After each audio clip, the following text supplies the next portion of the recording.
Hi everyone, and welcome to another episode of Science. In this episode, I want to teach you how your cells are able to synthesize proteins, or in other words, how your cells are able to build and make proteins. Now, you may be wondering what proteins even are, and that's something I'm going to show you today as well. In its most simple form, proteins are the building blocks of cells, and in turn, cells are the building blocks of organisms.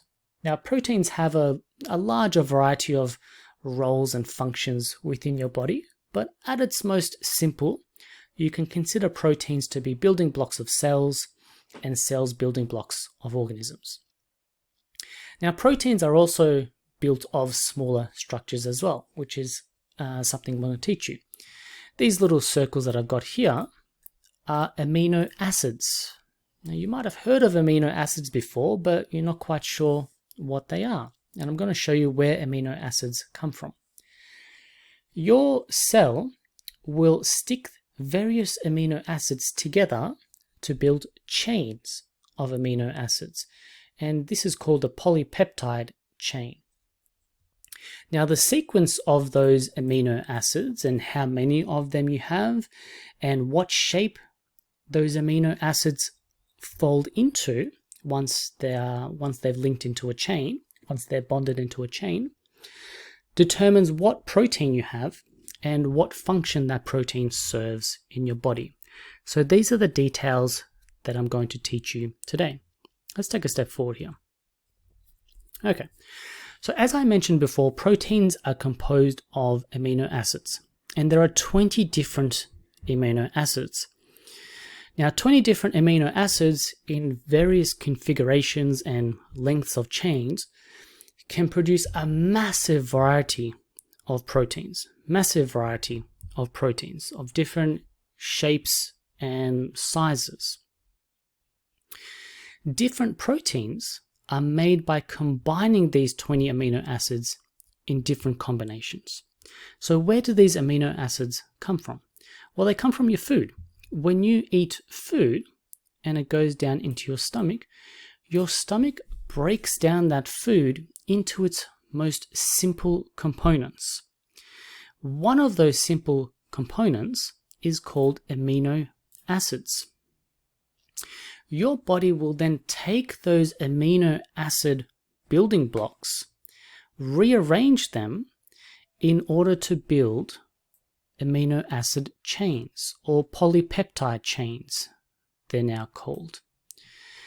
Depending on the length and sequence of the different kinds of amino acids, and also depending on the shape that that chain takes on, determines what kind of protein you have and the function that that protein serves within an organism.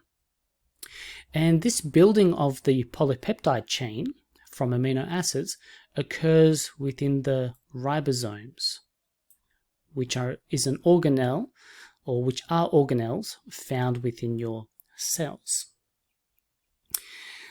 Today I'm going to teach you how your ribosome is able to build these polypeptide chains, these proteins, in the correct way. How does it know how to build these proteins? And what function do these proteins serve within your body? Let's take a step forward here. So proteins can help fight disease. They're very important within your immune system. For example, you've probably heard on the TV recently a lot about antibodies. So proteins play a very important role in building antibodies, which help the functioning of your immune system. They also help you build new body tissue. All of your cells are composed of proteins. They're also, they can be enzymes, which accelerate the rate of chemical reactions that occur in your body, vital for digesting food.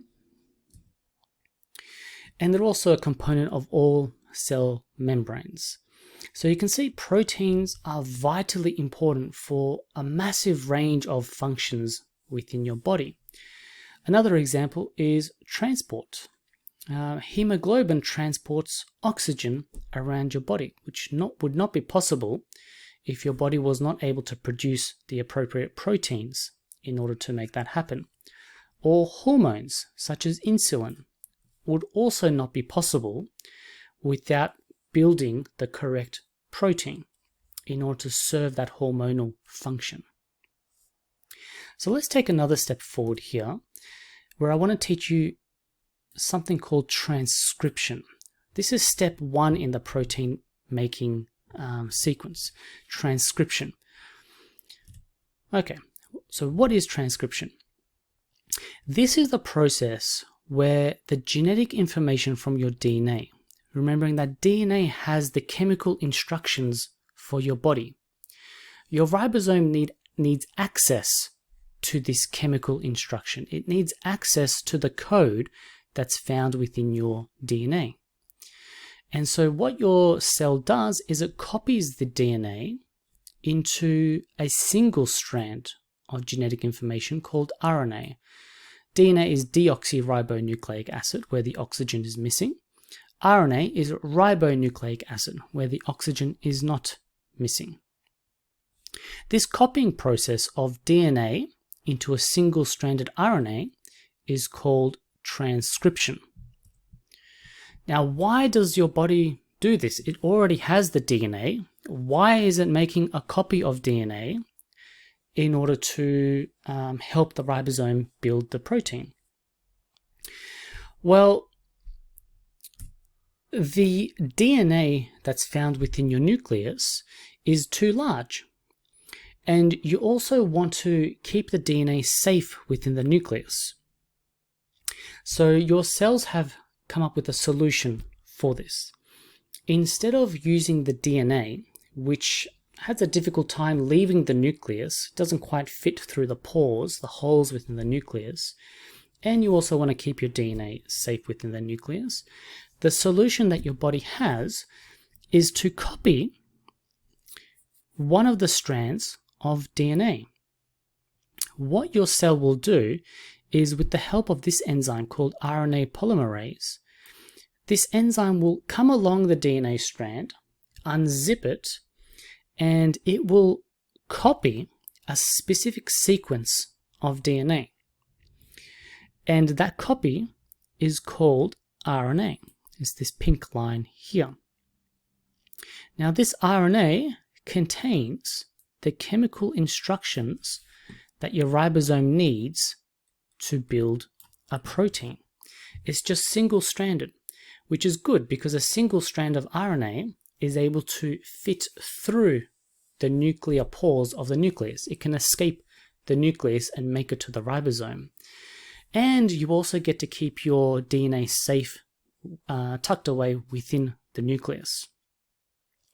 Something to note here, while the RNA is being copied from the DNA strand, the base of T is replaced with a base U, which is called uracil. So you'll notice adenine within the strand of DNA pairs with uracil on the strand of RNA.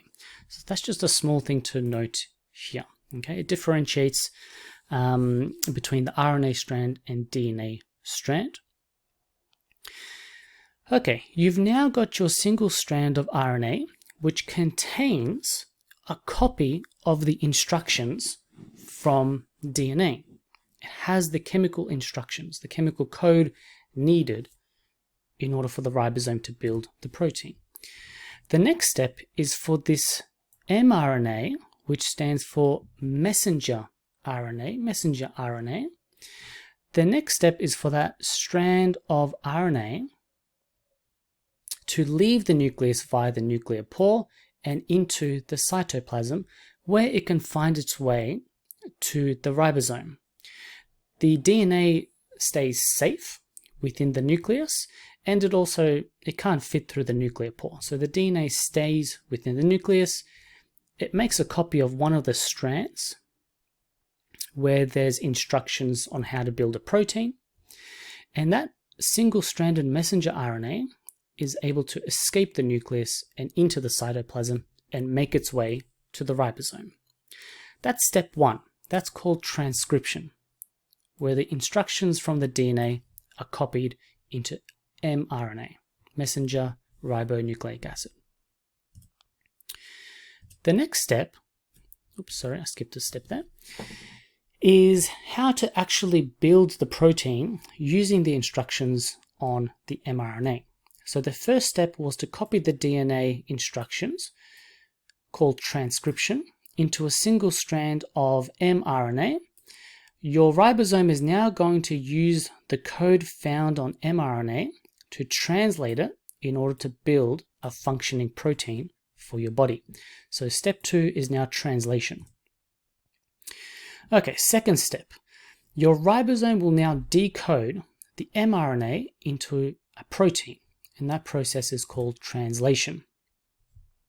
Transfer RNA. Oh, we've got a different kind of RNA this time. This interesting shaped structure here is called tRNA, transfer RNA. And attached to this tRNA is a singular amino acid. You can see this blue circle on it here, and this purple circle on it here.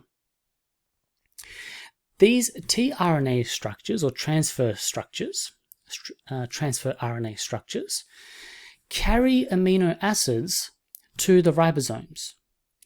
And here, the tRNA pairs up with the mRNA, following the same base pairing rules that we've learned before.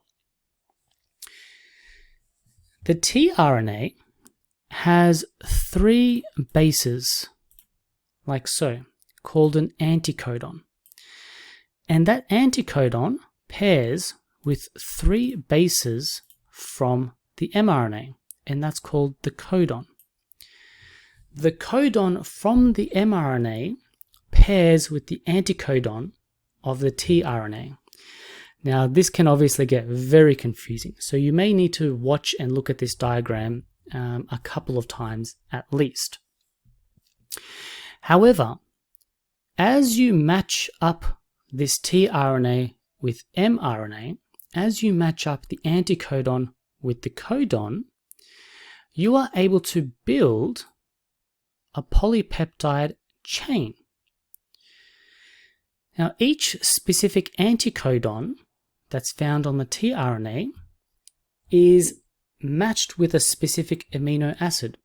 So UGC is always going to have this blue amino acid.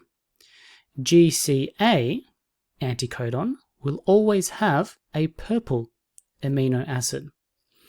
And by matching these codons, which is a sequence of 3 bases on the tRNA and mRNA, you're able to build a very specific chain of amino acids. And that chain of amino acids, and the way that it folds and the specific sequence that it's built in, determines the kind of protein that you make. This is how your body is able to use the chemical sequence found in DNA to build proteins. It uses chemical instructions to build proteins by matching bases together, by matching codons with anticodons to build chains of proteins. And each specific anticodon found on tRNA sticks to a specific amino acid. And that is how your ribosomes are able to build proteins using the instructions from DNA and in turn mRNA.